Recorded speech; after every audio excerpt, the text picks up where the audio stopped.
¿Por qué tu voz suena como si lloraras por dentro? La pregunta, lanzada como un susurro entre el bullicio, hizo que Eloy dejara de cantar. Abrió los ojos lentamente y vio a una niña pequeña parada frente a él. Mientras decenas de personas pasaban con prisa bajando hacia el metro o saliendo de él rumbo a sus trabajos, ella era la única que se había detenido. Esa voz infantil acababa de atravesarlo como un cuchillo. Durante unos segundos no dijo nada. Luego cerró los ojos otra vez y con voz apagada murmuró: «Hoy era mi último concierto». ¿Qué hace que una voz rota siga cantando hasta el último día? Si quieres saber cómo continúa esta historia, no te vayas. Lo más importante aún no ha ocurrido. Madrid, estación de Gran Vía, pleno mediodía de enero. El reloj marcaba las 2:30 de la tarde. Afuera hacía frío, pero en el metro el ambiente era cálido, con el bullicio de los que salían del trabajo o volvían de clase. Sentado contra una de las paredes de azulejo, con un pequeño altavoz a batería a su lado, Eloy cantaba con los ojos cerrados. No pedía dinero, no gritaba, solo cantaba como si el mundo no estuviera. La voz que salía de su pecho no era perfecta, era profunda, herida, verdadera, de esas que no compiten, pero conmueven. Pero nadie se detenía. Eloy tenía 64 años. Su voz, aunque algo desgastada por los años, aún conservaba una calidez extraña, como la madera vieja de una guitarra que se niega a desafinar del todo. No era anciano, pero había envejecido más rápido desde que la vida dejó de tener música. Durante casi 3 décadas vivió de la canción. No fue una estrella ni llenó estadios, pero su nombre sonaba con respeto en cafés con micrófono abierto y festivales pequeños. Había gente que lo buscaba para escuchar esas letras sencillas que hablaban del amor de barrio, del miedo a la soledad, de la belleza de lo cotidiano.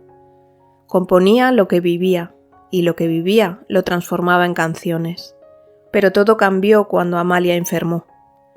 Ella había sido más que su compañera. Fue su equilibrio, su raíz, su impulso. Lo admiraba, lo empujaba a seguir componiendo cuando él ya no creía en lo que hacía.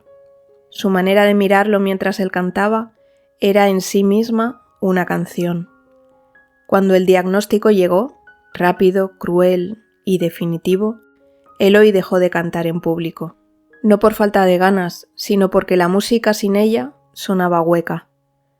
Durante los meses que duró su enfermedad, se dedicó a cuidarla. No escribía, no tocaba, no salía.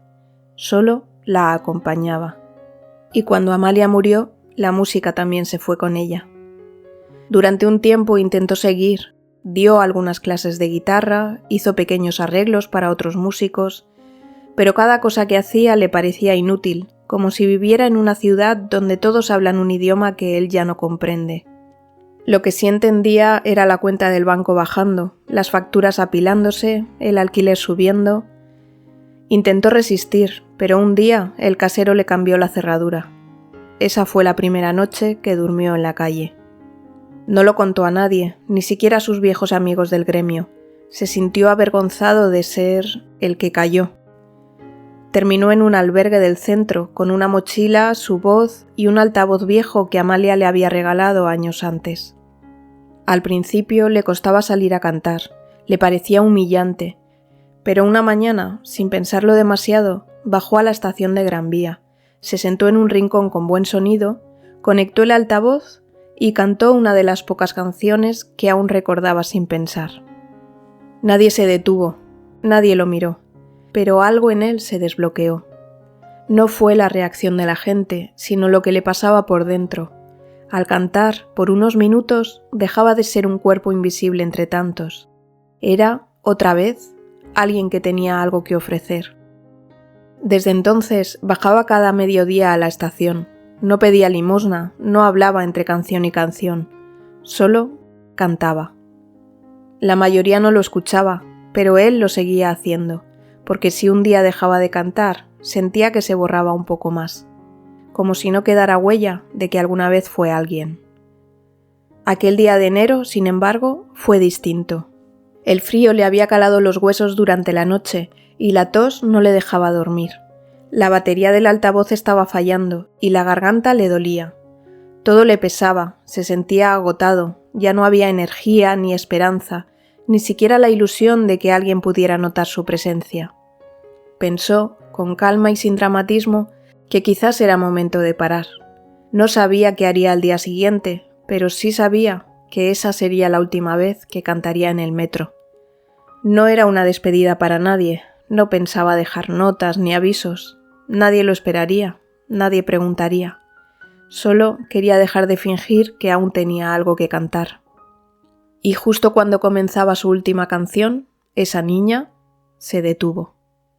Tenía unos 9 años, mochila rosa, orejeras de osito, botas escolares. La trenza deshecha le colgaba sobre el hombro. Eloy la observó con atención. No había miedo en su rostro, ni esa compasión incómoda que tanto conocía. Lo que vio en ella fue otra cosa. Una curiosidad limpia, auténtica, como si de verdad quisiera entender por qué alguien cantaba así en medio del ruido. Y soltó esa pregunta que lo desarmó. ¿Por qué tu voz suena como si lloraras por dentro? Eloy parpadeó, sorprendido por la pregunta. Hacía años que nadie lo interpelaba así, con esa mezcla de sinceridad y ternura desarmante. La niña estaba de pie, firme, a solo 1 metro de él. Parecía tan pequeña frente al flujo constante de gente que subía y bajaba por la estación de Gran Vía, todos con prisa, mirando sus relojes o las pantallas del móvil. Hombres con trajes, mujeres con portátiles colgados del hombro, repartidores, estudiantes, cada uno en su rutina, cada uno en su mundo. Ella no parecía tener prisa, o más bien había decidido no tenerla. Él intentó responder, se aclaró la garganta, más por costumbre que por necesidad. La voz le salió ronca, baja, pero con un tono que no usaba con nadie desde que Amalia vivía. Porque es mi último concierto. La niña frunció el ceño como si no entendiera del todo. ¿Cómo que el último? Él se encogió ligeramente de hombros. Había algo en esa niña que lo obligaba a mantener la mirada, como si no pudiera mentirle. A veces uno canta lo que no sabe llorar, y cuando ya no queda nada que cantar, tal vez es hora de callar. Ella lo escuchó con una atención que no parecía propia de su edad. Luego asintió con lentitud, como si reconociera en esa frase una verdad más grande de lo que podía explicar. «Nora, venga, que tenemos que preparar la comida», interrumpió una voz desde los escalones. La madre de la niña ya estaba unos peldaños más arriba, sujetando una bolsa del supermercado y con el gesto tenso de quien siempre va 1 minuto por detrás del reloj. La niña, Nora, no se movió. Seguía con la vista fija en Eloy, como si no pudiera irse sin decir algo más. «¿Pero qué haces, Nora?», insistió la madre, algo más impaciente. Nora no apartó la mirada de Eloy, le habló sin volverse siquiera. «Él no debería dejar de cantar, mamá. Su voz es como los cuentos tristes que me gustan». Eloy no pudo evitar sonreír. No era una sonrisa amplia ni ruidosa, pero sí real, lo suficiente como para aflojarle un poco el nudo que llevaba en el pecho desde hacía semanas, quizá meses. La madre bajó un escalón, la tomó suavemente del brazo. «Ya, venga, se nos va a hacer muy tarde y luego tienes clase de baile». Nora dio un último paso hacia Eloy, susurró: «Mañana volveré, no se vaya todavía». Y entonces sí, dejó que su madre la guiara escaleras arriba.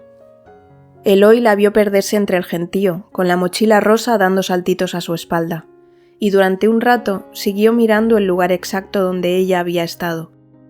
La estación recuperó su ritmo habitual. Los anuncios por megafonía continuaron. Las botas golpeaban el suelo con la prisa de siempre, pero para Eloy algo había cambiado. Por primera vez en mucho tiempo sintió que alguien había estado realmente allí con él, y entonces dudó. No sabía si cantaría mañana, pero ya no estaba tan seguro de dejarlo, no porque creyera que algo mágico ocurriría, sino porque, por un instante, se había sentido necesario. Había pasado la noche dando vueltas en la cama estrecha del albergue, con la mirada fija en el techo y la mente saturada de pensamientos.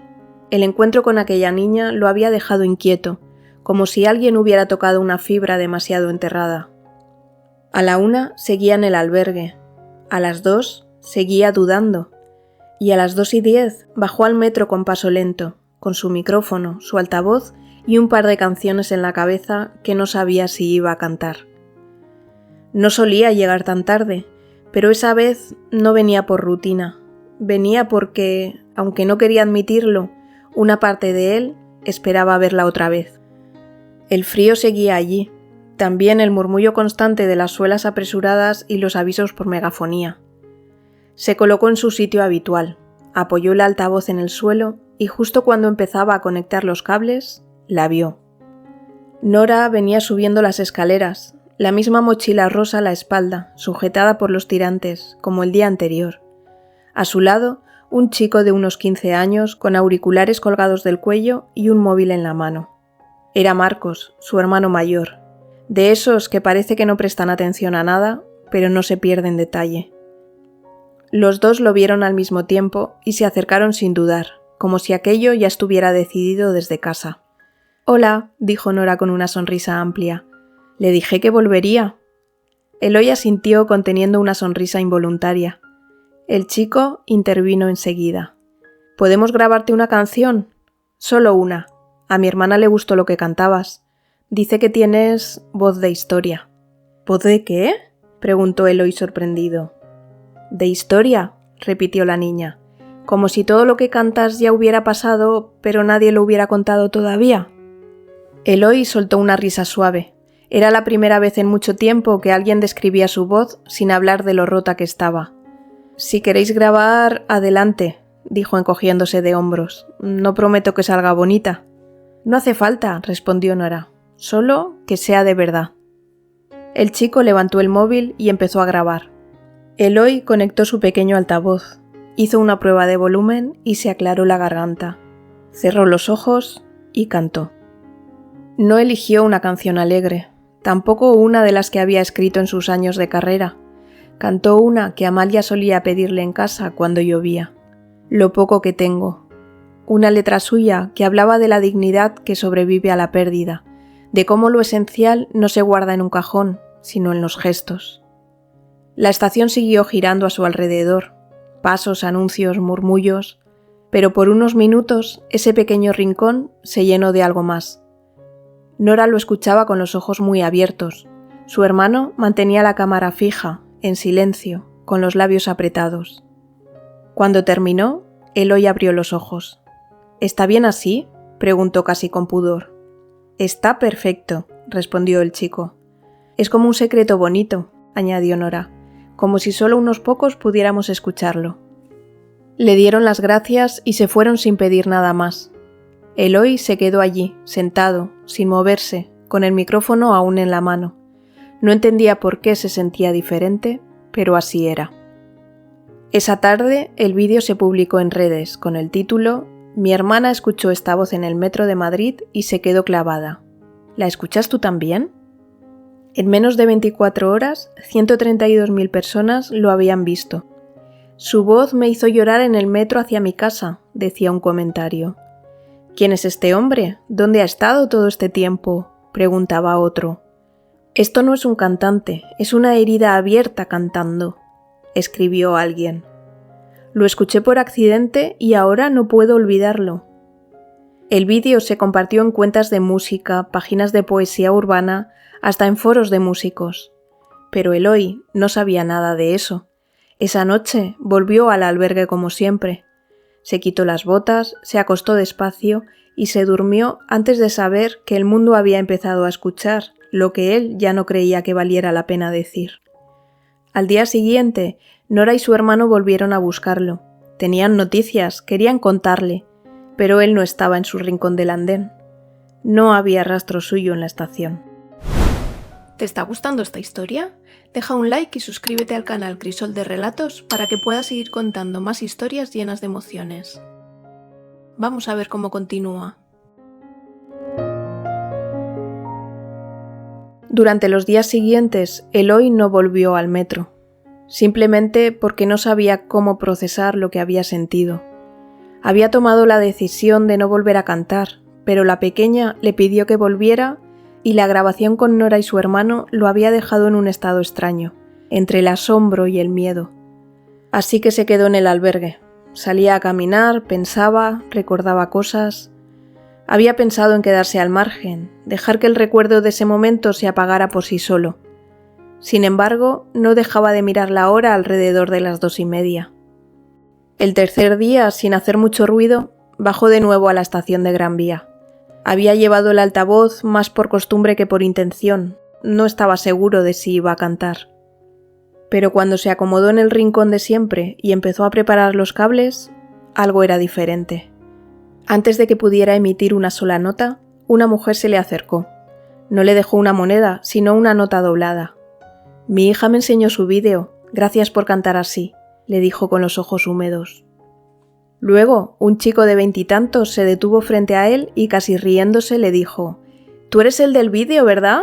Mi novia me lo mandó anoche. Te seguimos en TikTok, tío». Eloy no entendía nada. ¿Qué? Pero antes de que pudiera preguntar más, una voz familiar sonó a su lado. «Te dije que lo ibas a petar». Nora venía subiendo las escaleras con su hermano, como el día que lo grabaron. La mochila le colgaba del hombro y esta vez traía una galleta envuelta en papel que le extendió sin decir nada. «¿Qué es todo esto?», preguntó Eloy aún incrédulo. «Papá compartió el vídeo en su Facebook», dijo el hermano sonriendo. «Luego lo subimos a TikTok y a Instagram. Está por todas partes. Todo el mundo quiere saber quién eres». Eloy no sabía qué decir, así que encendió el altavoz y empezó a cantar. Y es verdad que algo había cambiado, porque esta vez la gente lo escuchaba. No todos, claro, el metro seguía lleno de prisa y de ruido, pero había ojos que se detenían, miradas que no se desviaban, gente que no pasaba de largo. Aunque lo que más lo desarmaba era ver a esa niña mirándolo con orgullo, como si ella supiera desde el principio algo que los demás recién estaban descubriendo. Y por dentro algo se movía en él, una mezcla de extrañeza, gratitud y vértigo. Una semana después, una joven se presentó en la estación, lo buscó por su nombre completo y le mostró una tarjeta de una productora musical. «¿Es usted Eloy Romero?», preguntó sonriendo. «Recibimos miles de mensajes. ¿Le interesaría grabar algo con nosotros? Solo una canción, sin compromiso». Eloy la miró como si fuera una cámara oculta. Pensó que era una broma. Incluso llegó a mirar alrededor buscando a alguien más. «No tengo ni móvil», le dijo con una mezcla de vergüenza y desconcierto. «No se preocupe», respondió ella. «Solo queremos que cante, eso es todo». Y fue, pero no sin miedo. Mientras caminaba hacia el estudio, sentía que todo aquello no era para él, que alguien se había equivocado. Durante años había pasado desapercibido, y ahora había gente pidiéndole canciones como si él aún tuviera algo importante que decir. Era como si lo hubieran arrancado de su escondite a la fuerza, como si la luz de repente le diera en la cara, y él no supiera si sonreír o taparse los ojos. En el fondo todavía se sentía ese hombre al que nadie miraba en el metro. Y por eso, cuando cantó en la sala de grabación, no pensó en contratos ni en cifras, solo cerró los ojos y cantó como si aún estuviera en el andén, con el frío en los dedos y Amalia en su memoria. Grabaron una sola canción, una versión cruda y directa de un tema suyo antiguo, «No me olvides sin mirarme». La letra hablaba de un amor que se va sin despedirse, de la necesidad de ser visto antes de ser olvidado. La canción se publicó en redes con una presentación sencilla. «Grabamos a Eloy, el hombre del metro. Nos partió por dentro. Escúchenlo». En pocos días también se volvió viral. Su voz estaba en todos lados. Cadenas de radio lo mencionaban, lo invitaban a entrevistas, le ofrecían colaboraciones.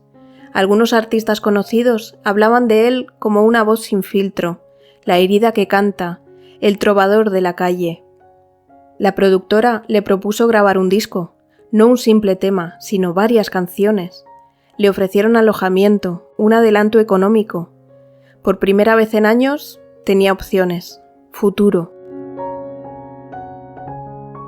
Desde entonces, Eloy no volvió a cantar en el metro. No lo necesitaba, ni por dinero ni por visibilidad. Y sobre todo, porque no le debía nada a ese lugar.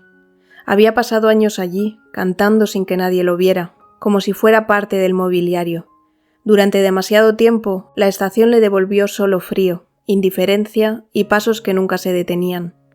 El milagro que le devolvió una vida que él mismo había dado por perdida no fue el metro, fue Nora. Por eso, si a veces pasaba por allí, no era para agradecerle al lugar, sino porque sabía que a las 2:30 Nora subía por aquellas escaleras con su mochila rosa, y su hermano a veces venía con ella. Un par de veces incluso fue hasta la puerta del colegio de Nora, esperando verlos salir. Ya no necesitaban excusas para verse. Nora lo trataba como a un viejo amigo con historias interesantes, y su hermano Marcos se pasaba las tardes enseñándole cosas del móvil, editándole vídeos y leyéndole comentarios que le dejaban en redes. A veces se iban a tomar algo juntos, o simplemente caminaban sin prisas.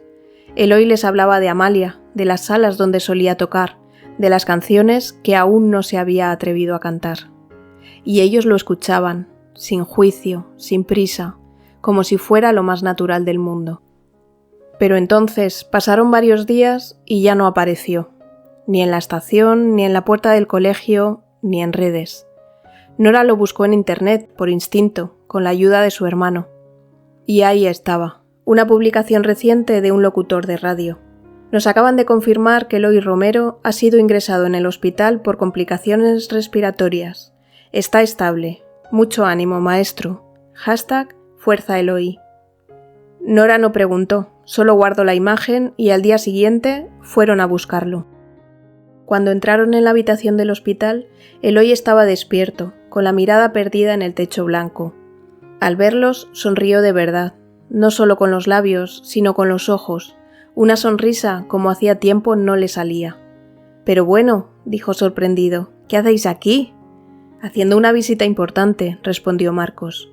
«Ya tenía que tocarle a usted aguantar nuestras historias por una vez, ¿no?» Eloy rió, tosió, pero rió.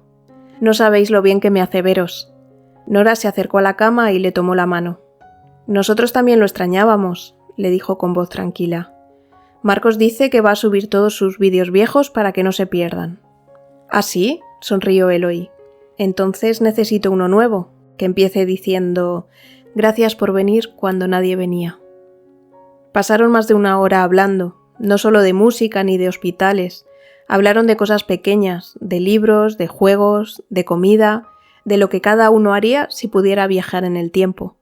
Como una familia rara y reconstruida, como si siempre hubieran estado ahí, juntos. Y cuando se despidieron, Eloy no sintió miedo, sintió que ya no estaba solo, y que, pase lo que pase, su historia no iba a acabar en silencio. 2 semanas después, Eloy volvió a la estación de Gran Vía para cantar. Él no organizó nada, fue Nora, fue Marcos, fue la productora, sus nuevos seguidores, la gente que lo descubrió cuando ya creía que no quedaba nada por descubrir. La cita se difundió en redes como una simple frase. Eloy canta otra vez, donde todo volvió a empezar. Cuando llegó, la estación estaba distinta, no por su arquitectura, sino por la gente. Decenas de personas lo esperaban, algunos con móviles, otros con carteles hechos a mano. «Gracias, Eloy, tu voz nos salvó. No te vayas nunca». Nora estaba en primera fila con los ojos muy abiertos y la mochila a los pies. Eloy bajó por las escaleras despacio, con un bastón prestado del hospital. No lo necesitaba del todo, pero después de tantos días en cama se sentía más seguro así. Cada paso le dolía un poco, pero no tanto como para detenerse. Cuando se colocó frente al micrófono, todo se volvió silencio. Tomó aire, miró a Nora y comenzó a cantar. No una canción vieja, no un clásico de su repertorio, sino una nueva. Una que había escrito en la cama del hospital, con fiebre, con miedo, con gratitud. Te encontré en el silencio del mundo cuando todos dejaban de ver. Tú escuchaste mi herida sin nombre y volví a nacer. Cuando terminó, el silencio fue absoluto. Y luego, aplausos.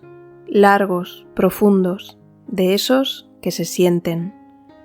Eloy bajó la cabeza, miró a Nora y susurró al micrófono.